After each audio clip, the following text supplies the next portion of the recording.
being joined by our panel of experts, a couch full of them in fact. Welcome Dr Richard Stevenson. Richard is a specialist doctor working in the A&E department of Glasgow Royal Infirmary. We also have Detective Constable Kenny Foy from Police Scotland. And Katie McLeod in the middle is the National Training and Development Officer for the Scottish Drugs Forum. She specialises in novel psychoactive substances, psychostimulants, harm reduction and poly-drug use. And behind Katie we have Marina Clayton, the Development Manager for Resolve, an organisation that provides training and information around solvent misuse. And finally, we have Jeremy Sayre. Jeremy is a member of the Angelus Foundation, which is dedicated to raising awareness about new drugs with young people and their parents. Welcome to everybody. Thanks for joining us. Now, we've asked pupils from Annan Academy and Hazelhead Academy to send in some video questions specifically on so-called legal highs. So let's take a look at the first one. What are legal highs? Well, that's a good one to start with. So firstly, maybe Kenny, you can help us with this one. Legal highs are drugs or products that are made to look and mimic like drugs and sold on the internet or through shops. Okay. Have we got another question? Why are legal highs dangerous? So why are legal highs dangerous? Definitely a question for you, Richard. The problem with legal highs is that we just don't know what they are. We can't test for them when people take them.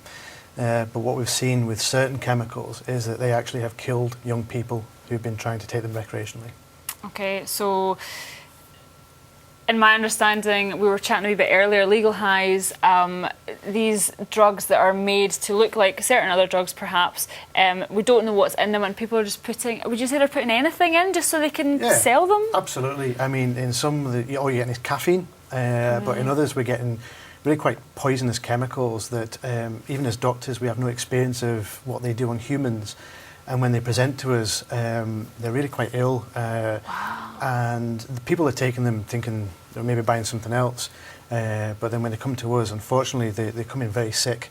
And unfortunately, we cannot save people when they're poisoned with them. Gosh, and what kind of effects might it have? You know, it might sound a bit gory, but what sort of things would they No, I think you're right to raise this experiencing? point. So when people come in, there's a range of symptoms. But from the most severe side, what we've seen is kids coming in, or even young adults as well, very confused. They come in, they're fighting, they don't know what they're doing.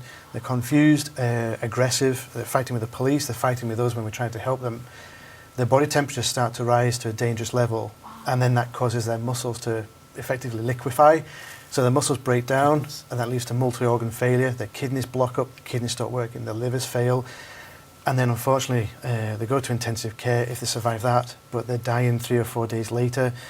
Blood is being excreted from them, their kidneys stop working, their bowels are sloughing off. It's a horrendous way to die. Gosh. That's terrible. So it's a bit of a guessing game, really. You know, if someone was to take a pill, for example, you know, it's do or die, you know. Absolutely. I mean, there's no way to predict who's going to have a bad response to these pills and who's going to be okay with them. Yeah. There's certainly a problem with the dose, how many pills people take in one time, but there's also individual factors as well, and they're also taken with other drugs, you know, and by that we mean alcohol. So when people do drink alcohol, their inhibitions are loosened. They might not remember they've taken a couple of pills before and they're taking extra to keep going. But yeah, it's a very serious problem for us. Wow, that's a great answer, thank you. And we've got a VT question coming up. What kind of legal highs are there and how do you use them? So what kind of legal highs are there and how do you use them? Maybe Katie, you can answer that question. Sure. So there's different types, and as Kenny said earlier, really they mimic the effects of illegal drugs. So there's drugs that replicate what ecstasy does, there's drugs that replicate what cannabis does, cocaine, and other drugs like LSD or magic mushrooms. There's psychedelic kinds of these drugs. And are these, you know, maybe these are kind of things that, you know, I've certainly seen being sold at festivals, things like that. I don't think they do it anymore. But you know, years ago you would see legal highs, all this sort of stuff, and it seemed like quite a, you know, a safe way of people just to have a bit of extra fun. I think. Would you say that is completely abolished now? It's not as easy to get them at festivals, as my understanding. People tend to buy them online. They buy them from shops, but often they buy from their friends, just as they would other drugs as well. So often it's, you know, it could be a dealer, but it easily just could be one of their friends, an older sibling or something like that as well. And for you, Marina, legal highs, you know, there's solvents obviously, and these products are not illegal products. You know, sniffing glue, things like that. These are products that you can buy in the shops, but I guess it's how they're being used that's dangerous. Exactly. I mean, there's nothing. Solvent abuse sits within the drug agenda, and they're not drugs, and right there is one of the biggest issues. These are consumer products that are used to get a buzz, basically, but very, very dangerous. I've got a question for you here, Marina. What is nitrous oxide? Nitrous oxide is laughing gas. Some people call it hippie crack. N20 is the sort of chemical formula, so that'll be familiar maybe within chemistry lessons, but laughing gas, which does have a medical application, if a woman's in labour she'll be given gas and air, but laughing gas in terms of use has really, really increased in recent years, and some reports it's second only to cannabis. For use in festivals and things like that, but can be extremely dangerous. What keeps laughing gas or nitrous oxide safe in a medical application is a mix with oxygen, but in festivals, of course, that's not happening, and people do and have died. How would they die from that? It's basically displacing oxygen, but nitrous also starving has the brain, really. Right. And it also has an impact on the gasp reflex of the body as well. But it's simply a lack of oxygen. Basically, yeah. So, Jeremy, can you answer for us, what do legal highs actually look like? No, they look like the illegal counterparts. So the fake cannabis is essentially a chemical that's sprayed on a plant product that looks a bit like cannabis, but has absolutely nothing to do. And it's sold as herbal, as if it's some kind of natural product. It's about as natural as creosote. It's the opposite. And yourself, Kenny, you obviously come into contact with a lot of these substances through your work. What, you know, they're taking forms of, a lot of them taking forms of pills as well, I guess. Powder form seems to be very popular, and the herbal material that would be made to look like herbal cannabis, and it can be any product that would look like kitchen herbs that they will spray or put another product onto and then sell as a herbal product or an incense product. Most of the packaging, in fact all of the packaging that I've seen, all states not for human consumption on the packaging, yet they are being abused. So they're putting not for human consumption. Why? To save their own backs? This, you know, for these people One to way, go... yeah, it's to for them to sell it as a product that they would use as a human, they have to meet certain regulations. These products don't meet any of those regulations, so by putting not for human consumption on it, they bypass a certain part of the regulations. And Kenny, what's the process if someone gets caught with a legal high? Well, a recent study that we carried out showed that 20% or a fifth of all the legal highs that we had recovered, that we had sampled and sent to our laboratories, come back containing a controlled drug. So they actually contain a illicit drug or a controlled drug controlled within the Misuse of Drugs Act. Is legal high the right term to use? There's an implication that there's been a process whereby they've been considered legal, therefore there's a feeling of safety about them. But because there's so much lack of knowledge on them, they're actually riskier than the other drugs. Yeah, because rightly so, it sounds as if it's gone through some sort of vetting, you know, like, oh, it's a legal high, so it means that it must have been tested and it's maybe good for you. I don't know, do people think that? I don't think they think they're good for them, but they have a misconception that they think they're safer because they think, well, if they were dangerous, they'd be made illegal. Yeah. But that's not the case, you know, and we don't have antidotes, we don't have cures for these poisonings, apart from a very select few. And when people come into us, you know, there is nothing we can do. We try and cool them down, we're trying to sedate them, etc.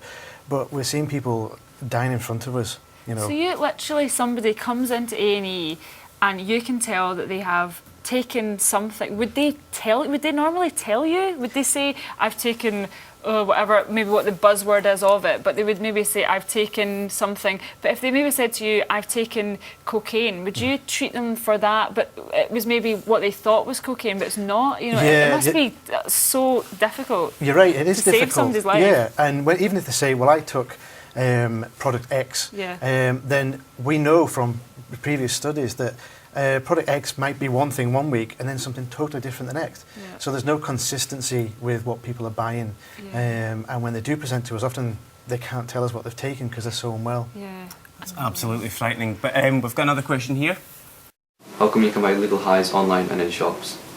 How come we can buy legal highs online and in shops? The law can't keep up with the rate of new drugs coming through. So it's impossible for the authorities to actually impose bans on them. And as soon as there is a ban imposed, then new products appear within a few days. Gosh. And I'm guessing you can't, a lot of the solvents and things, you can just buy. How do you control that? Products? How do you control aerosols? Yeah. People have, when you think about the average household, these things are absolutely everywhere, and there's such a lot of misunderstanding about solvent abuse. There's an idea that it's the glue sniffing of the past, which still happens, as I said, but it's not really the biggest product. It's aerosols and butane gas canisters, and that's just buying in shops. Then you've got online. You've got self-serve, of course, as well in supermarkets, and bog off 2 for 1 or 3 for 2, and all of these things. So how common is solvent abuse? It's an incredibly difficult thing to estimate because very often it's experimental, once or twice. So that's never going to show up in any kind of data, although we do have school surveys that do give us an idea.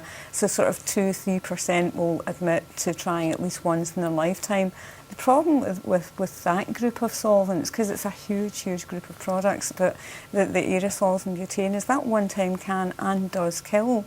That's why it's so dangerous, so difficult to control, threat of death each and every time. Thankfully, it is often only experimentally tried, and thankfully most young people don't try at all because it's so difficult to how do you ban aerosol products? Yes. It's such a risk because you can just like do it just once and that's exactly like that. Exactly like that, yeah. And you've got things like glue in schools, you know, so it's... Well, glues, it's not so much commercial glues now, it's more industrial that you might buy in a DIY store, so it's not commercial glues, but lots and lots of different products, absolutely everywhere. So, and then you've got poppers as well, which is also solvent abuse, and you get that in head shops and what have you too. So, what is a popper? What is it used for? What is it actually? It's a short-acting, has a short-acting stimulant effect. Used in some situations in particular types of practice, it dilates blood vessels, but short-acting stimulant. But Richard had been saying earlier, there's been quite a spike in admissions. With people think that because poppers are so easy to get hold of that they're safe. But what is it used for in real? You know, if it's not used to be a drug, what is it? What is a popper? There is no regular use for it. You know. So people, it's not.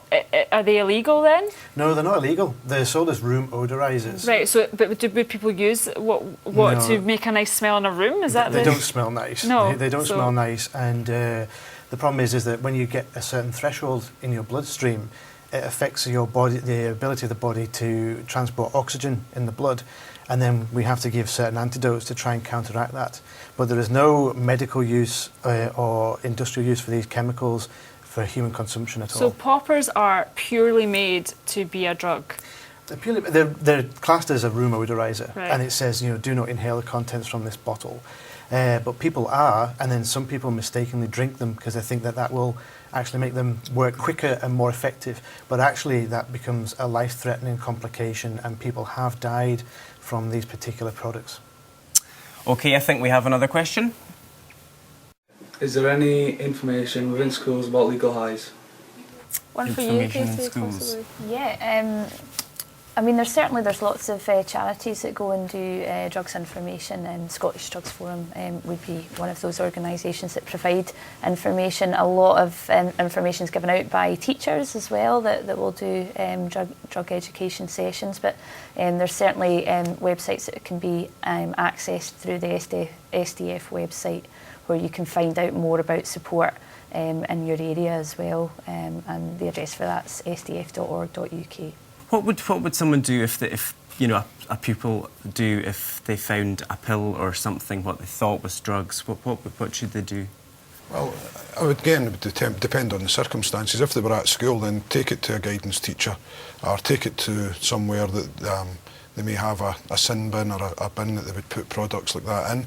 If it's outside, by all means take it to your local police office, make sure it gets dealt with safely and disposed of safely. And kids, they shouldn't feel scared to go to the police, with something to take it. They shouldn't feel scared, like, I'm going to get arrested for blah, blah, blah. They shouldn't feel scared. They should just do it. If they're taking it to their local police station and they're taking it there to hand it in, then they've got nothing to worry about.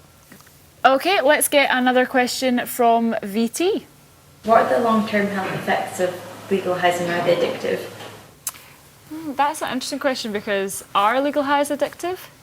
Yes. It depends on the certain type of legal high. Without question, some are just as addictive as other drugs that people may be more familiar with, like cocaine, Valium or heroin. The problem is that these are often what they call flash-in-the-pan type drugs, so they suddenly have a brief surge in use and then they disappear and they're replaced by something else. Okay. They're certainly much more toxic in the acute phase rather than addictive per se, but there is help out there, and Katie works with organisations that are involved in helping people who find themselves unfortunately addicted. Thank you. And if we can get another question on VT. Are legal highs cheaper than illegal drugs? Are legal highs cheaper than illegal drugs? They're extremely cheap to manufacture, and the sale price is very often a little bit lower, so they're more affordable. But it certainly underlines that the whole process whereby people are actually buying things that cost pennies is that they're being totally ripped off they're not doing anything which is cheeky or naughty. They're being made to be fools, really. Okay. And who can have access to these legal highs? Is there an age limit, or what's... I mean, Kenny mentioned the packaging. They often say it should only be for over 18s, but again, that's not always enforced. That comes down to whoever sells them. And again, if people are buying online, it's difficult to monitor. Yeah, to monitor an age restriction. I would certainly stress that they're more riskier the younger that you're using them, as with any drug, because your brain is still developing. So, using drugs while your brain is still developing is risky for any type of drug, legal or illegal as well. Mm-hmm. We've got another question on VT. Why are legal highs dangerous? So, I mean, we've touched on it, but, if you can just sum up why legal highs are... One of the dangers is you just don't know what you're getting. That's one of the major things. But also we're seeing now younger people are coming in, and some people now are developing mental illness at a very, very young age, and often it's very difficult to treat it because their personalities are developing, their brain's developing, as Katie says, and if you impair that process at such an early stage, that's you affected for more or less the rest of your life. So in addition to the acute effects, the acute poisons where people die, there are other effects as well that we're only just starting to learn about since we've had more experience on treating these people. But personally, we're seeing younger and younger children using these drugs, even at the ages of 9 or 10, and coming to hospital extremely unwell. And the impact, not only just on themselves as well, but the impact on their family, on their brothers, their sisters, it's very upsetting to see them in that state. When you see a 15-year-old boy lying in intensive care on a ventilator, his bowel is broken down, and he is just leaking blood from everywhere, and there is no way to bring him back, and it's just watching him die in front of you. It's incredibly distressing. It's distressing for family, it's distressing for the people looking after him as well, when it can be avoided. You do have a choice in this matter, and it's important to make the right choice.